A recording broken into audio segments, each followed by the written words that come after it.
Dep mau tanya, terapi menopause di usia kurang dari 40 seperti apa ya? Roti sourdough gimana Bu? Karena bergluten. Paris, Bu Dep, apakah balita mungkin ya boleh makan green smoothie pakai sayuran mentah atau digodok dulu sayurnya? Bu Dep, untuk anak usia 5 tahun 10 bulan dengan vitamin D levelnya 11,4 dan ada alergi makanan, debu, suplemen vitamin D merek apa?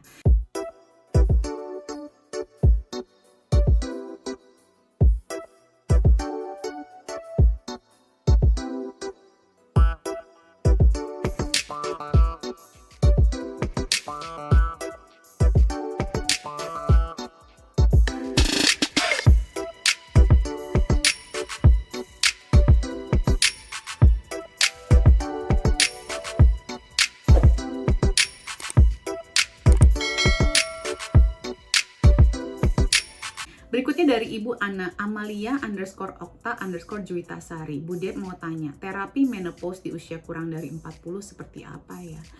Waduh, di bawah 40 sudah menopause. Waduh. Nah, ini yang menyedihkan ya buat saya karena harusnya belum terjadi. Karena sebenarnya gini, kalau kita udah menopause dini, itu banyak sekali masalah kesehatan yang kita mungkin terbuka, resikonya jadi lebih besar. Jadi estrogen dalam tubuh kita ini banyak manfaatnya sebenarnya. Kita tuh lebih rendah resikonya kena asam urat, terus juga kita juga serangan jantung juga lebih rendah di orang yang masih memproduksi estrogen gitu. Ini kalau nggak salah sama ya pertanyaan pertama ya soal masalah jantung ya. Nah ini ada hubungannya, relasinya nih Bu. Laki-laki makanya serangan jantung tinggi di laki-laki itu karena laki-laki nggak ada estrogennya nggak setinggi perempuan ya. Dan asam urat juga penyakit laki-laki biasanya. Kalau terapi ini maksudnya untuk apanya nih? Untuk aku tuh terharu nih, aku jadi sensitif nih kalau perempuan-perempuan yang mendapatkan karena gini ya teman-teman, yang namanya perimenopause itu memang perimenopause itu 5, 7 sampai 15 tahun sebelum menopause-nya kita harus ngerawat dari situ. Yang paling penting sih sekarang berarti perubahan pola makan Bu. Perubahan pola makan tuh gimana? Orang kalau sudah menopause itu sebenarnya nggak butuh karbohidrat as such. Jadi kita tuh sebenarnya udah nggak perlu mikirin makan nasi, makan roti, makan mie, nggak, kurangin banget. Kita tuh lebih banyak sayur-sayuran karena antioksidan itu meremajakan sel tubuh kita. Ibaratnya tuh ibu udah tua gitu loh kalau udah menopause ya. Jadi perbanyaklah serat itu paling banyak. Nasi itu cuman sedikit aja deh kalau perlu ya, dan cari nasi yang coklat, merah, hitam.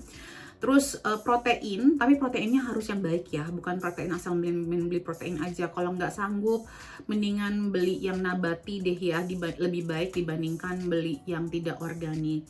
Karena gangguan hormon itu lebih parah lagi deh.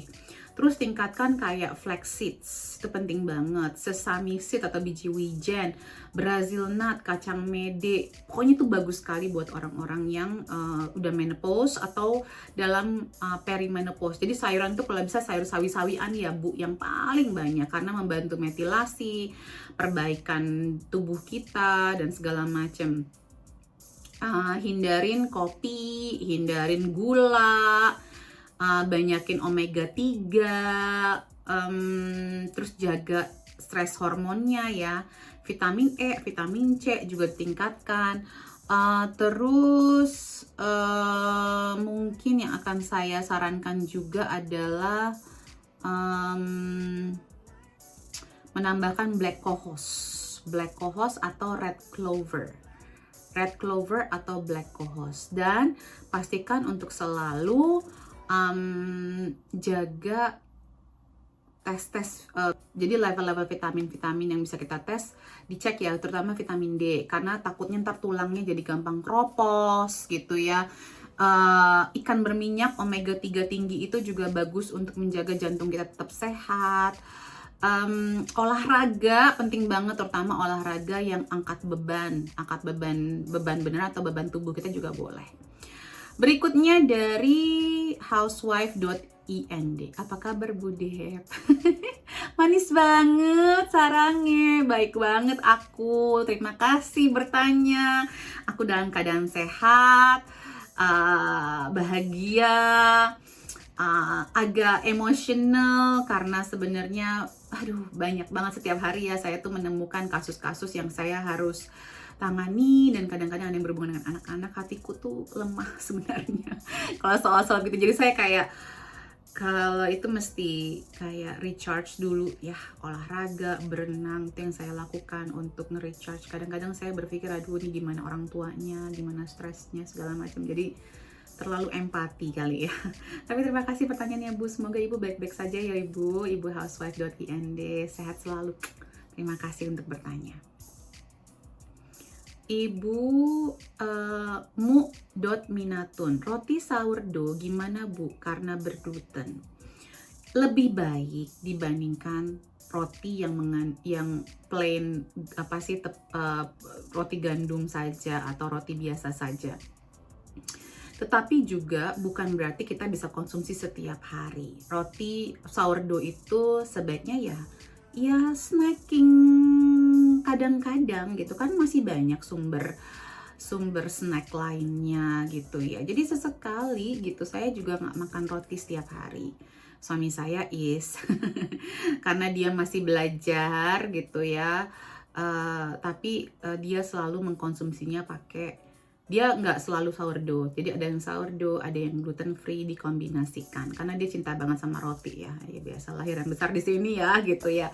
Tapi itu pun dia hanya makan di pagi hari sedikit, jumlahnya nggak banyak, dikit, dan dia hanya makannya pakai minyak zaitun, udah nggak pakai manis-manis. Jadi kalau roti sourdough udah gitu pakai yang manis-manis pula, udahlah. Itu maksudnya roti sourdough lebih sehat tentunya, tetapi jadi tidak terlalu mengganggu kesehatan pencernaan. Tapi ada beberapa orang yang mungkin juga punya kandida dan lain-lain, tuh harus concern ya, karena memang susah ya keinginannya untuk makan itu yang sebenarnya kalau bisa sih diperbaikin dulu bakteri baik dalam perutnya ya, sebelum kita hanya bergantung sama si rotinya ini aja ya. Oke, di sini saya ada roti sourdough tapi bukan dari tepung terigu. Jadi saya pun ada di sini.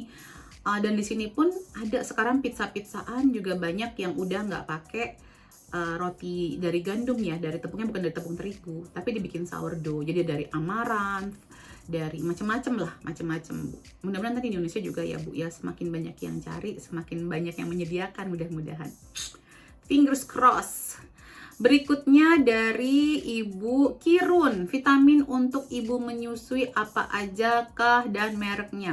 Bisa banget ini nyelip-nyelipin pertanyaan. Ini kan webinar, boleh deh saya kasih. Vitamin prenatal, multivitamin prenatal, ada Tone Research, ada Garden of Life. Prenatal DHA, ada Nordic Naturals, ada Garden of Life, ada Carlson, ada Wiley's Finest. Vitamin C, vitamin D itu ada di YouTube saya ya, silahkan nanti dicek dan dicek dosisnya, kebutuhannya berapa. Karena kalau sudah menyusui udah boleh tes vitamin C, kalau hamil kan nggak boleh, tapi kalau menyusui sudah boleh. Dan berikutnya magnesium itu 400 sampai 800 gram, itu bisa pakai Now Foods, Dr. Mercola, terus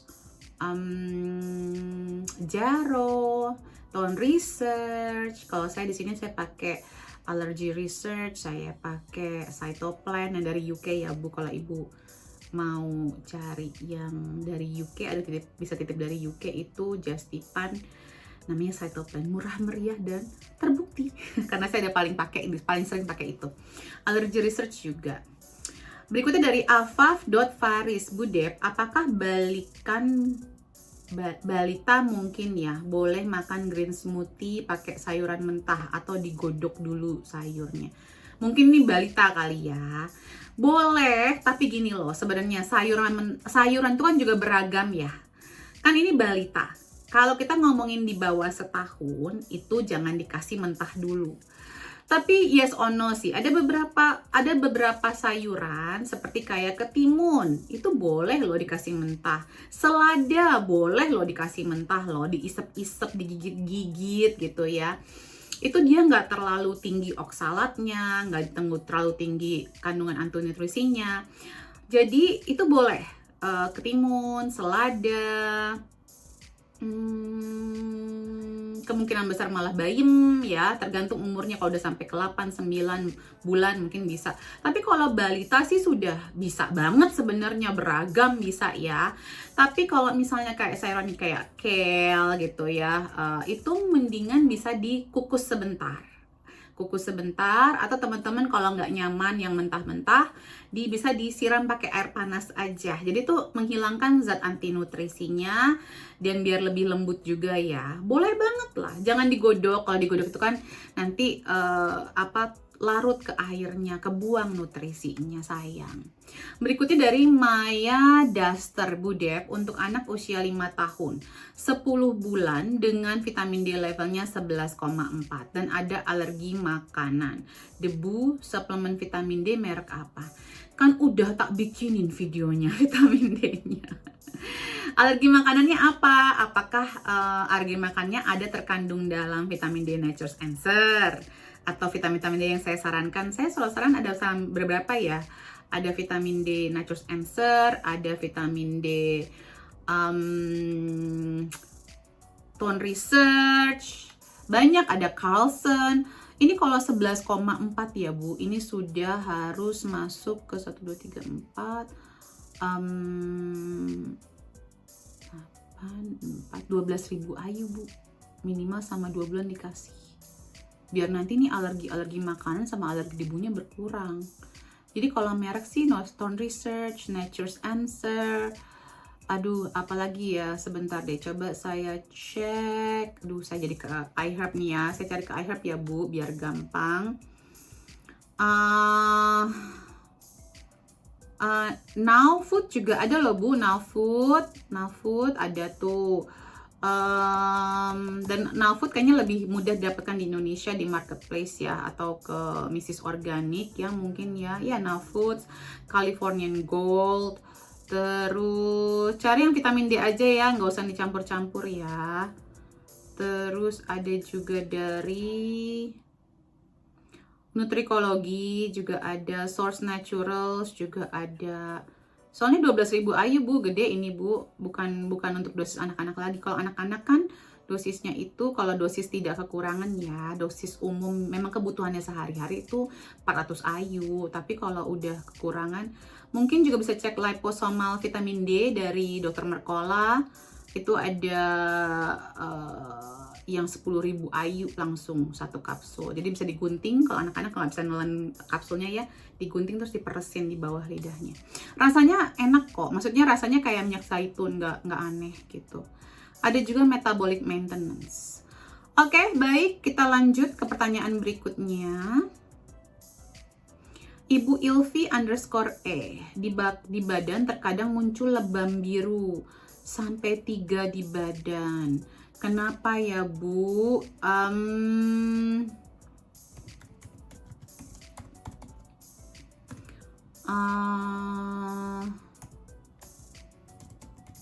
Kalau Ibu ada kepentok enggak? Sekarang pertama gitu, ada kepentok apa enggak? Kalau misalnya nggak ada kepentok, itu kemungkinan besar ada kekurangan nutrisi. Jadi dicek juga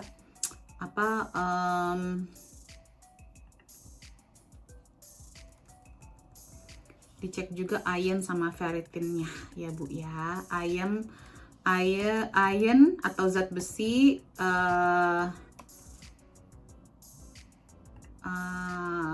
zat besi sama ferritin levelnya. Aku lagi mikir-mikir nih.